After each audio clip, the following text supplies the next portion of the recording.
somos los que somos, ¿no? Somos lo que somos. Creo que sí. Chamanismo y nativos americanos. Bueno, ¿por qué incluí estos temas juntos? En principio me parece que los nativos americanos, como los nativos de cualquier parte del mundo, están muy vinculados a la tierra, a los poderes de la tierra, al contacto con la naturaleza y también con aquellos que los griegos llamaban dioses o deidades o fuerzas metafísicas o inteligibles que habitan en la naturaleza. En una conferencia, Chomsky decía que algo así como que los nativos son los últimos guardianes de la tierra, solía decir. Coincido con Chomsky que los nativos son como los últimos guardianes del planeta Tierra. Y son ellos los que están más en contacto con aquellos poderes o con aquellos dones naturales que el hombre fue perdiendo, sobre todo al vivir en las ciudades.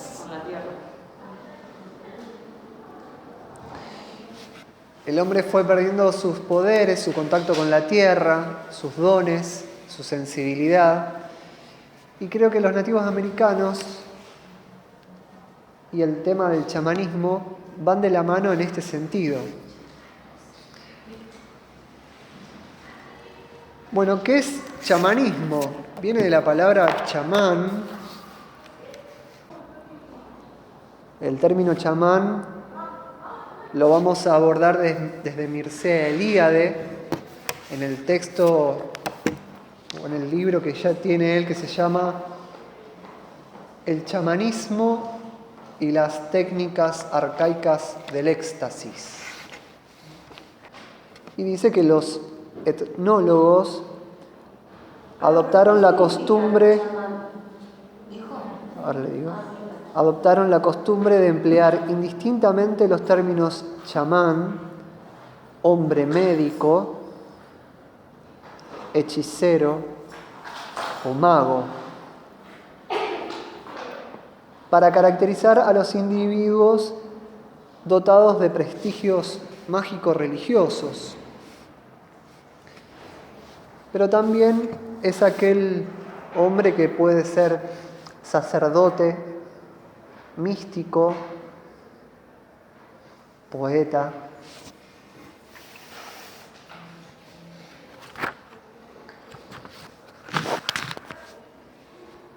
Ubica los orígenes del chamanismo en lo que es la Siberia, o aparentemente ahí se empieza a reconocer el prototipo del chamán. Dirá que es un fenómeno siberiano y central asiático.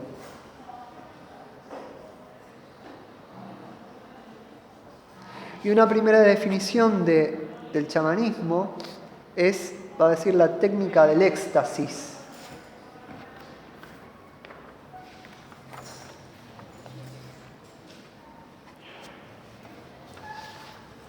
En cambio, Frutos Enrique Ortiz, en su libro Medicina, Magia y Chamanismo, ubica 3 principios generales del chamanismo, como la vocación chamánica,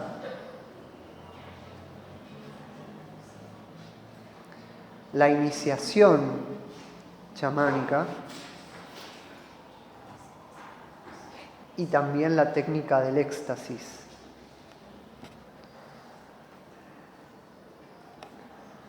Con respecto a la primera, a la vocación chamánica, van a decir que algunos tienen una vocación espontánea.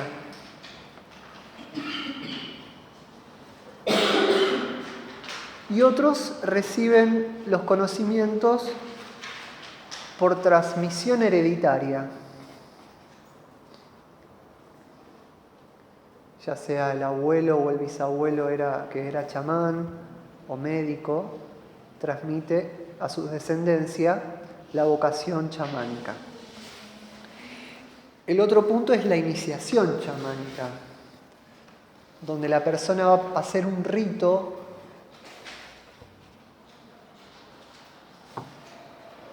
o se le va a otorgar un método por el cual va a adquirir el poder del chamán. Y por último, el más renombrado de los 3 elementos del chamanismo, que es el éxtasis. ¿Qué es el éxtasis? Bueno, salirse del cuerpo.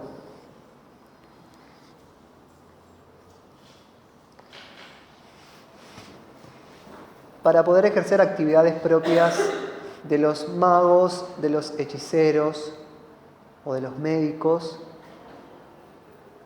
o de los protectores de su propia tribu o comunidad.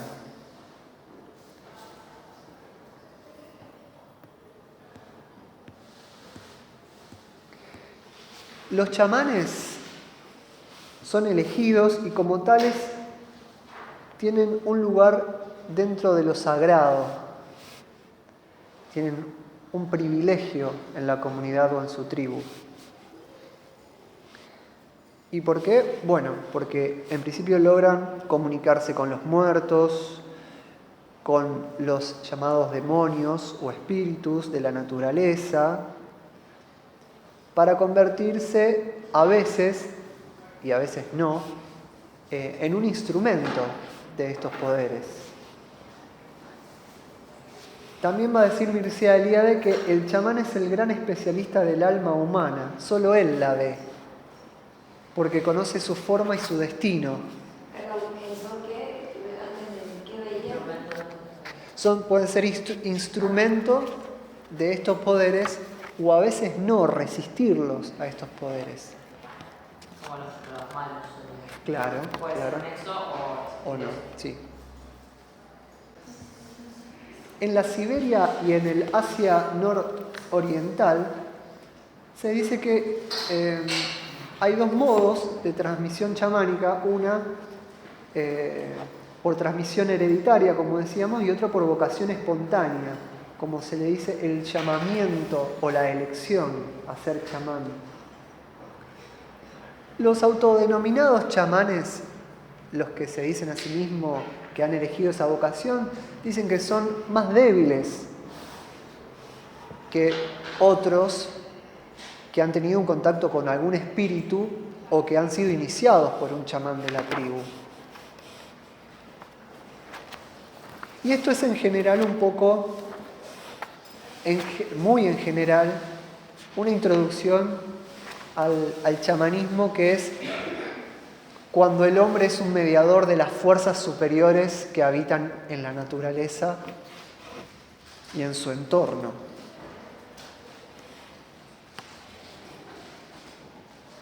El chamán también puede viajar a través de los sueños,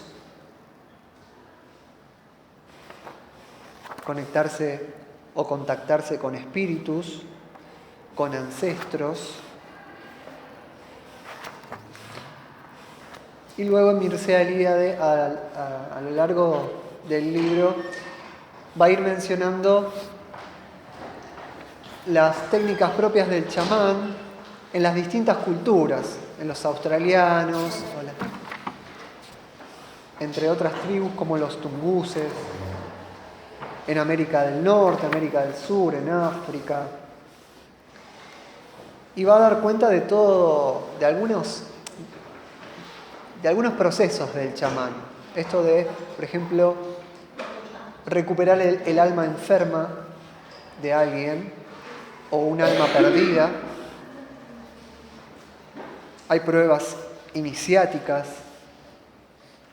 la contemplación del propio esqueleto,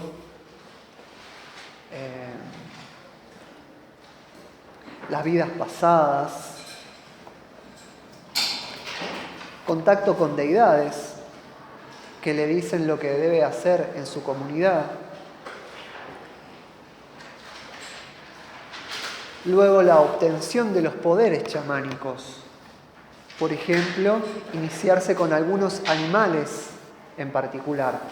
Por ejemplo, la serpiente o el águila, dos animales muy cercanos al chamán, muy poderosos.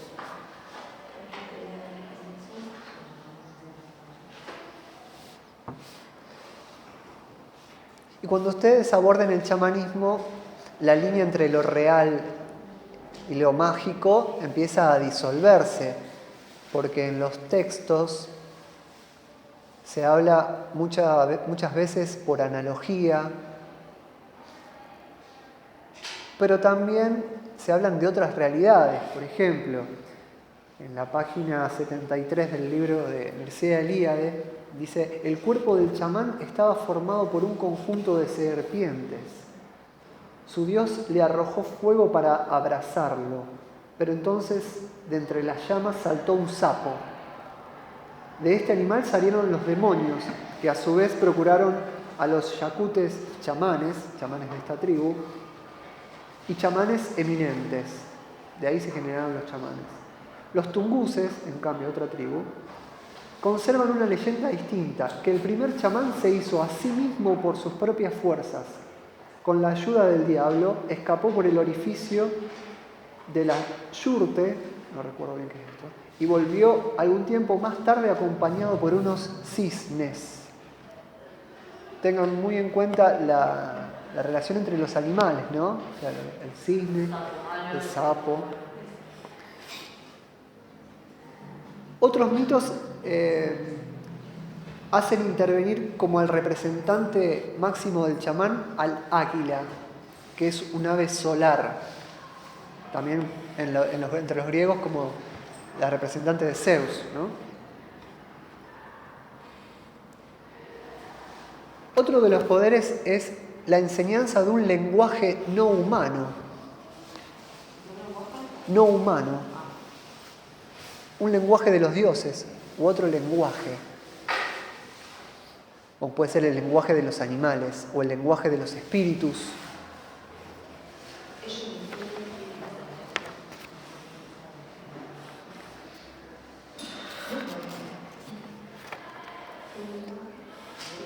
Lenguaje de los espíritus.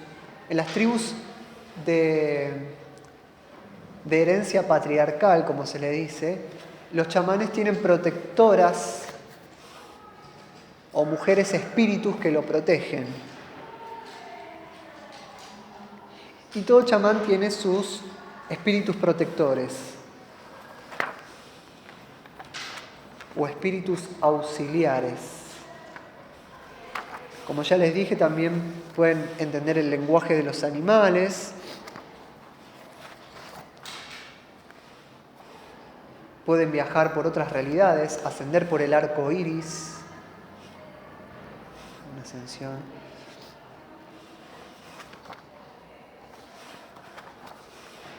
Despedazarse y volverse a unir en un plano metafísico. Lo cual nos recuerda a la leyenda de Dionisos, despedazado también, ¿no? Elevarse al cielo, descender a los infiernos. Muchas técnicas del éxtasis, sobre todo Mircea Eliade va a mencionar algunos que a mí también me interesan, como por ejemplo el calor místico. Esa es una, generar calor, porque el fuego ya es un elemento mágico, de protección mágica sagrada. Otro es el vuelo mágico, el poder volar. El calor. El fuego como un elemento mágico y sagrado. Y también tener sus propias canciones de poder. Todo chamán tiene su propia canción de poder. En Oriente estas canciones podrían asimilarse a los mantras. Y si después nos da tiempo, vamos a cantar un mantra tibetano. o sánscrito.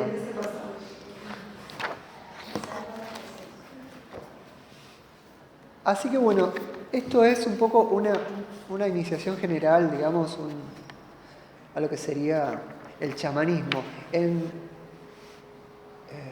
Centroamérica y hacia abajo se está poniendo en boga la toma de ciertas plantas medicinales que antes lo usaban los chamanes, como el San Pedro, la ayahuasca o el peyote en México. Son plantas sagradas que comunican al chamán con otros mundos.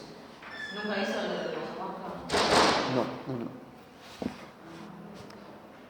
También muy popular en la década de los 70 porque pudieron aislar el compuesto o el químico de estas plantas, como es la mescalina, es un compuesto que produce estados de éxtasis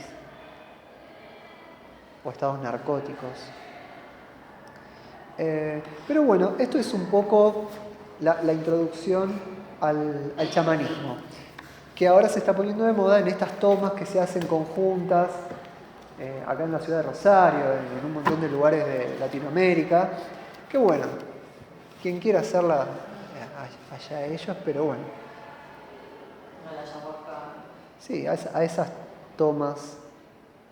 Hay gente que... Sí, sabía que Sí. en el norte se hacen tours para eso. Sí. Hay gente que se autodenomina chamán y viene de la selva o del norte. Algunos son renombrados, son conocidos, otros los desconozco.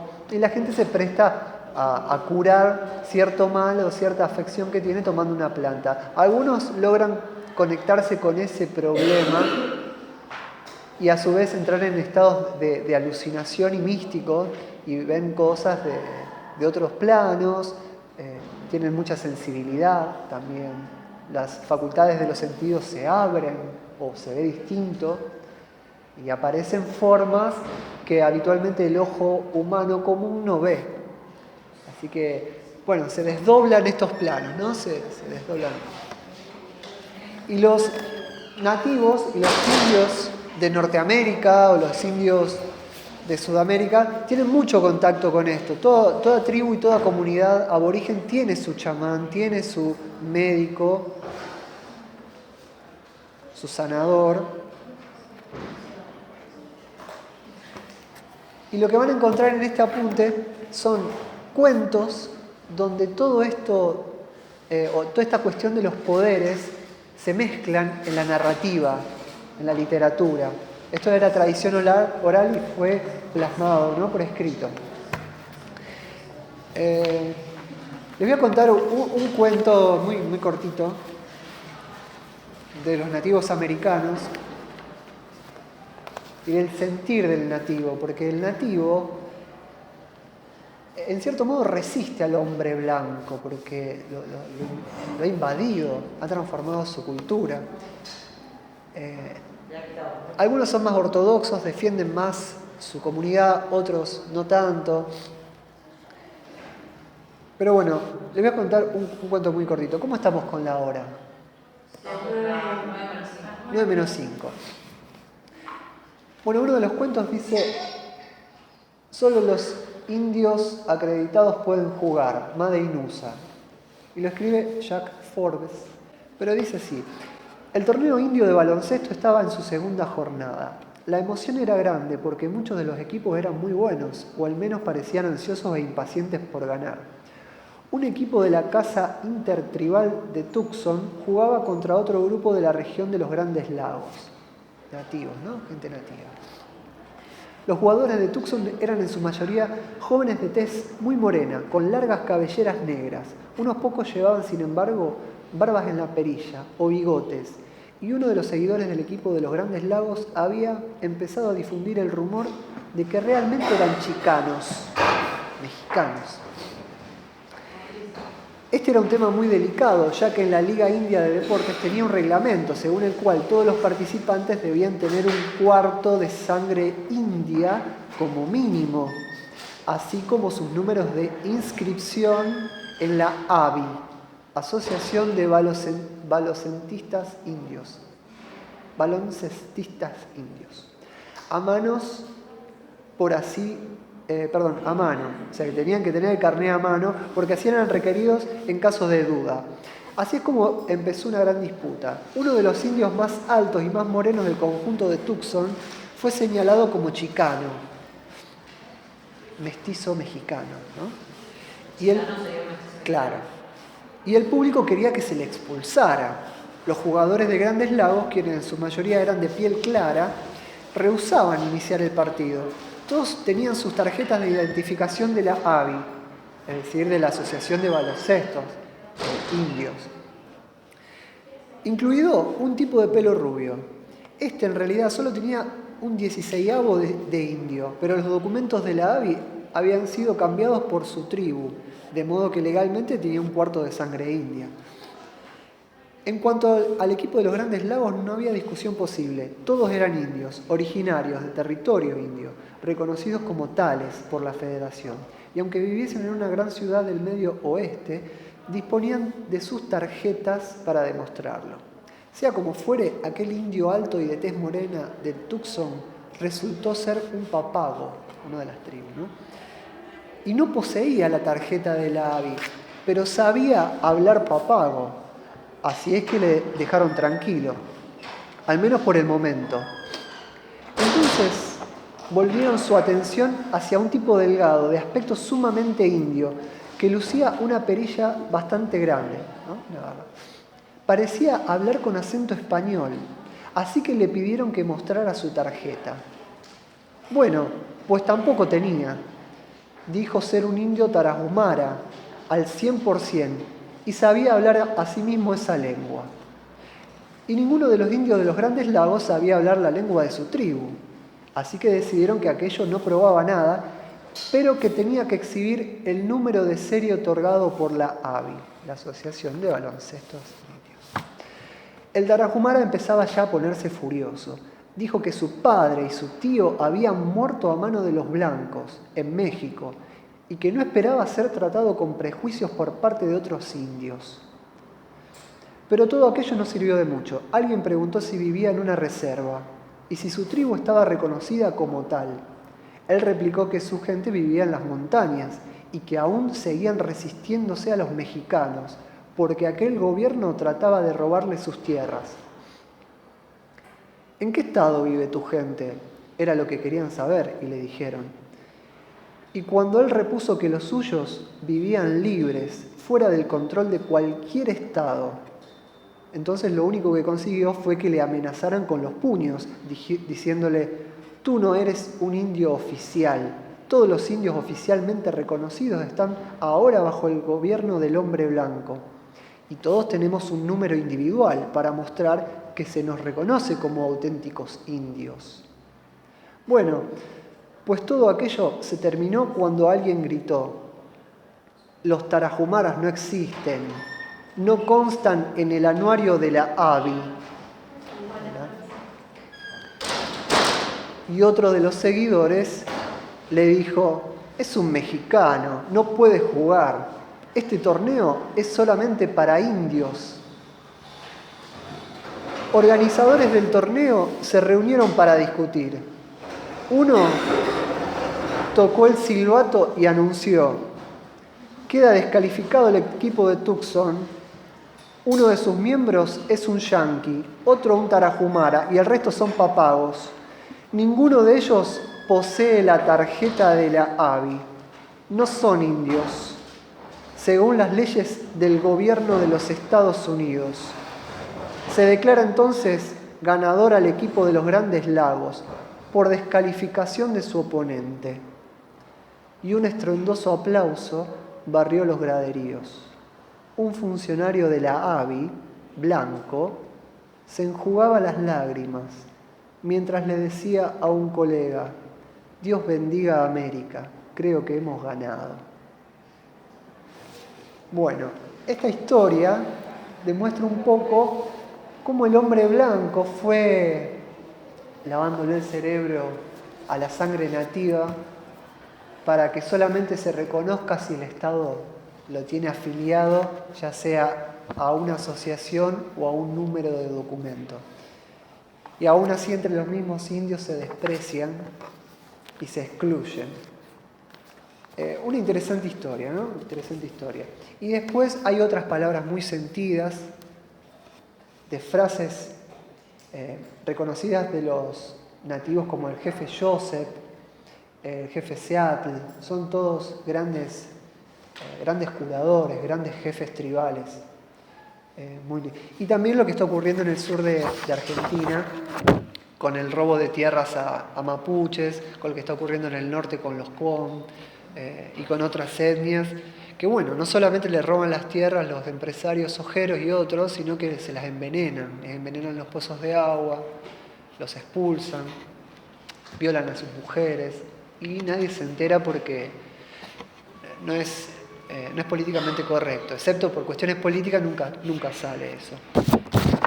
Y por último, la problemática mapuche, que quisiera mencionarla, porque ahora se están erigiendo como los líderes o los paladines de los nativos, ¿no? Los mapuches. Y siempre aparece la bandera mapuche en todos lados.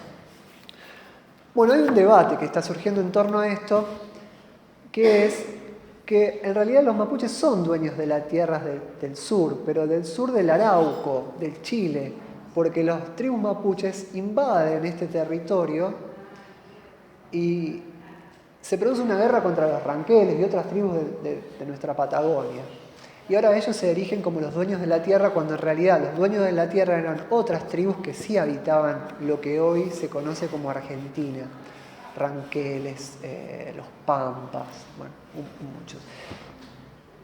Y hay un dato que yo quiero que corroboren, yo lo he corroborado, que es que los loncos mapuches, los jefes, están organizados y además están financiados por ciertas empresas que no están en este país, están fuera.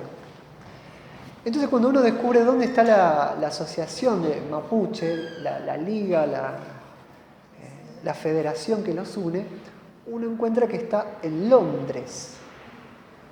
Entonces es sospechoso. Entonces uno investiga los nombres y hay algunos nombres mapuches, pero en realidad no son nombres mapuches, sino que son seudónimos.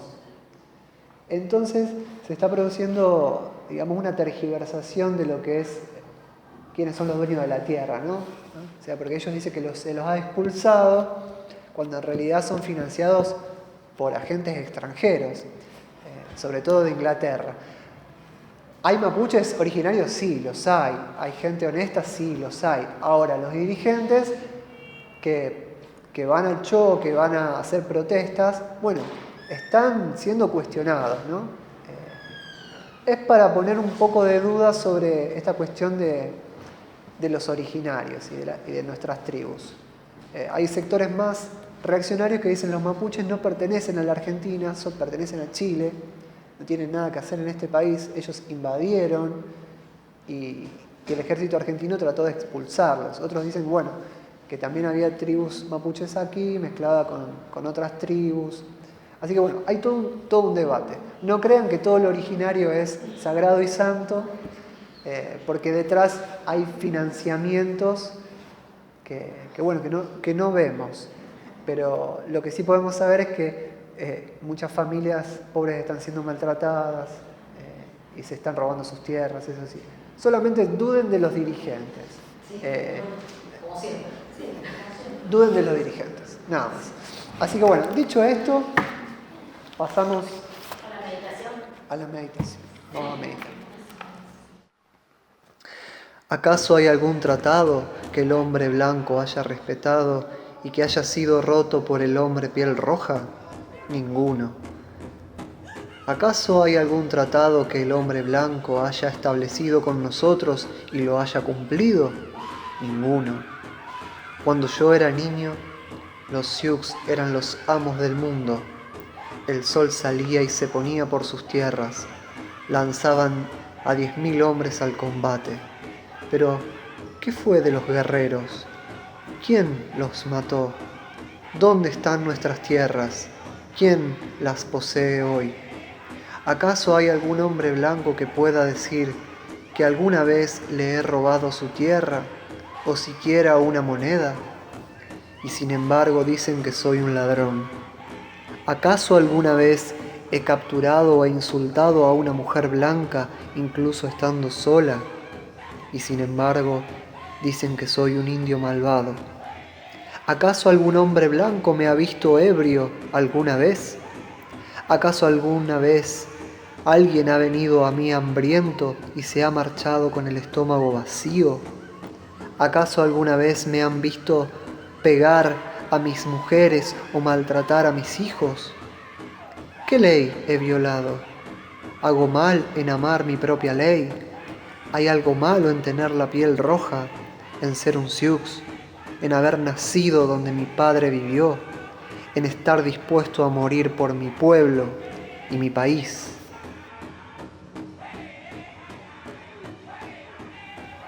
Observad, hermanos, la primavera ha llegado.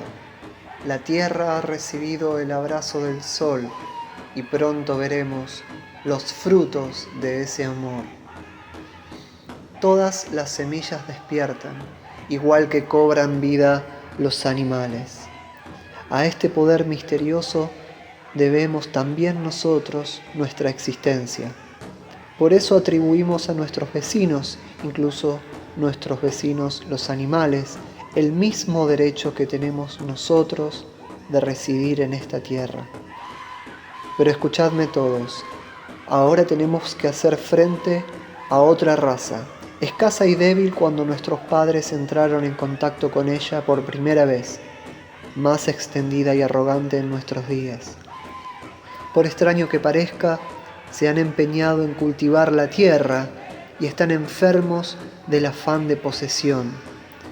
Estas gentes han establecido muchas reglas que los ricos pueden saltarse, pero no los pobres.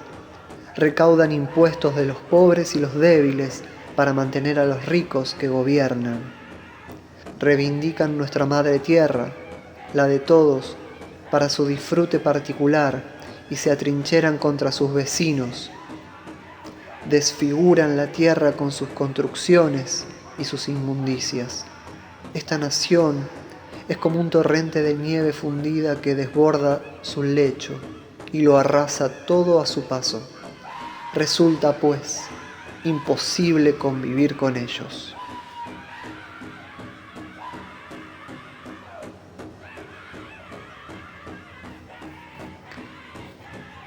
Los jóvenes de mi pueblo no trabajarán jamás. Los hombres que trabajan no pueden soñar, y la sabiduría llega a través de los sueños. Me pedís que labre la tierra.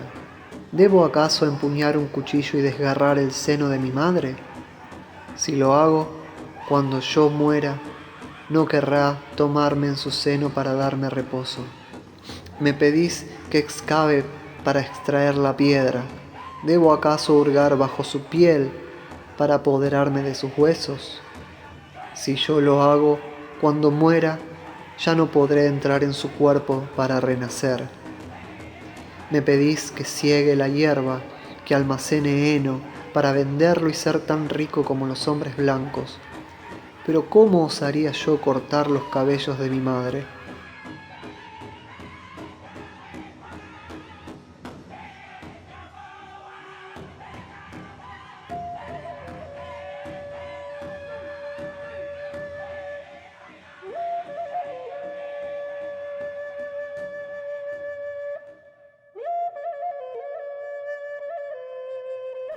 Cuando el último árbol sea cortado, cuando el último río sea envenenado, cuando el último pez sea pescado, solo entonces el hombre blanco descubrirá que el dinero no se come.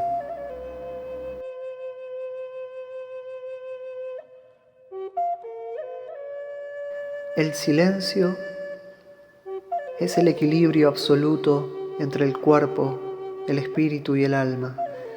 El hombre que preserva la unidad de su ser se mantendrá siempre sereno e inquebrantable ante las adversidades de la existencia. Ni una sola hoja moviéndose en el árbol, ni una sola ondulación en la superficie centelleante del lago.